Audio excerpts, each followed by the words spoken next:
Միջազգային լրահոսն այսօր։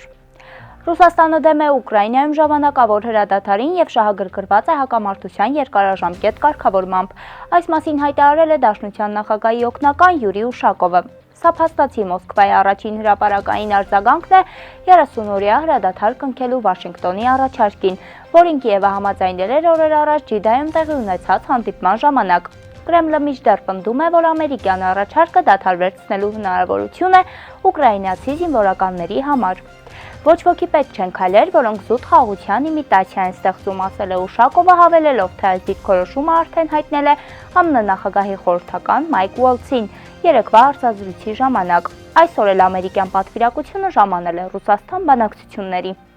Թեհրանն ու Վաշինգտոնը դիվանագիտական շփումներ ունեն և Իրանի միջուկային ծրագրի հարցը քննարկում են միջնորդների միջոցով։ Թեհրանում լույս տեսնող Իրան տերթին տված հարցազրույցում հայտարարել է Իրանի արտգործնախարար Աբբաս Արաղչին։ Նրա խոսքով միջնորդավորված բանակցություններից բացի շփումներ են առկա նաև Մեծ Բրիտանիայի, Գերմանիայի և Ֆրանսիայի հետ։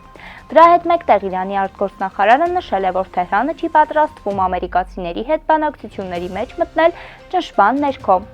Եթե մենք ԱՄՆ-ի հետ բանակցություններ սկսենք հակառակ կողմից պարտադրվող առավելագույն ճնշման պայմաններում, դա կնշանակի, որ մենք բանակցային պրոցես ենք մուտք գործում ի սկզբանե թույլ դիրքերից, նշել է Արաղչին։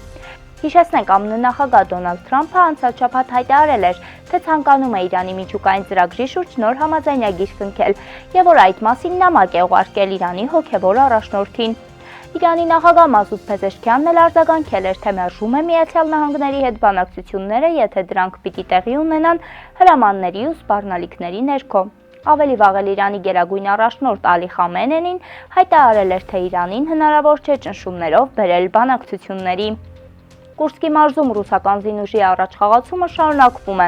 Ռուսաստանի պաշտպանության նախարարությունը հայտարարել է, որ Կուրսկի շրջանի Սուջա շրջկենտրոնի և հարակից երկու գյուղերի Մելովոյի և Պոդոլի վերջնական ազատագրման մասին։ Ռուսական ստորաբաժանումների Սուջա մուտք գործելու մասին տեղեկությունները սկսել էին շրջանառվել դեռ նախօրեին։ Շուրջ 5000 բնակչություն ունեցող Սուջան 2024 թվականի ամռանը մեկնարկած հարձակման հետևանքով ուկրաինական վերահսկողության տակ հայտնված խոշորագույն ռուսական բնակավայր էր։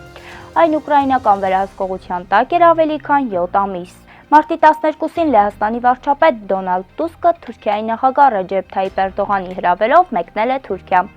Համատեղ մամուլի ասուլիսի ընթացքում Էրդողանը անդրադառնալով ռուս-ուկրաինական հակամարտությանը նշել է, որ Ուկրաինայում տեղի խաղաղության հաստատելու համար Թուրքիան պատրաստ է ամեն կերպ նպաստել դրան և Լեհաստանի վարչապետն էլ աջակցություն է հայտնել այդ գործընթացում Թուրքիայի ակտիվ դերակատարությանը։ Մենք ցանկանում ենք, որ մեր երկու հարևանները պատերազմը ավարտեն արդար խաղաղությամբ։ Մենք կարևոր ու դրական ենք համարում, որ Ուկրաինան ԱՄՆ-ի հետ բանակցություններում ընդունել է հրադադարը և հուսով ենք, որ Ռուսաստանն էլ կառուցողական պատասխան կտա, հայտարարել է Էրդողանը։ Լեհաստանի վարչապետը Թուրքիային առաջարկել է ակտիվ դերակատարում ունենալ ռուս-ուկրաինական հակամարտության խաղաղ կարգավորման գործում և նշել Ուկրաինայի վերականգնման գործում լեհական և թուրքական ընկերությունների մասնակցության հնարավորության մասին։ Ադրբեջանի նախագահ Իլհամ Ալիևը հայտարարել է, որ ԱՄՆ նախկին պետքարտուղար Էնթոնի Բլինքենի քաղաքականությունը փաստացի զրոյացրել է ամերիկա-ադրբեջանական հարաբերությունները ադրբեջանական լրատվամիջոցների փոխանցմամբ, այս մասին Ալիևը ասել է Բաքվի 12-րդ գլոբալ ֆորումի բացման արարողության ժամանակ։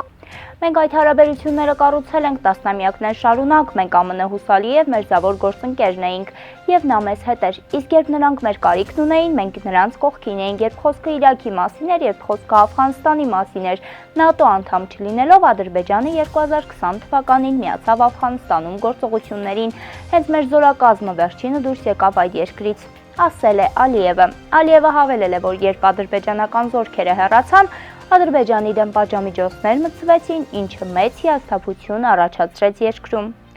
Դե ինչ այսօրվա համար այսքանը, կհանդիպենք վաղը։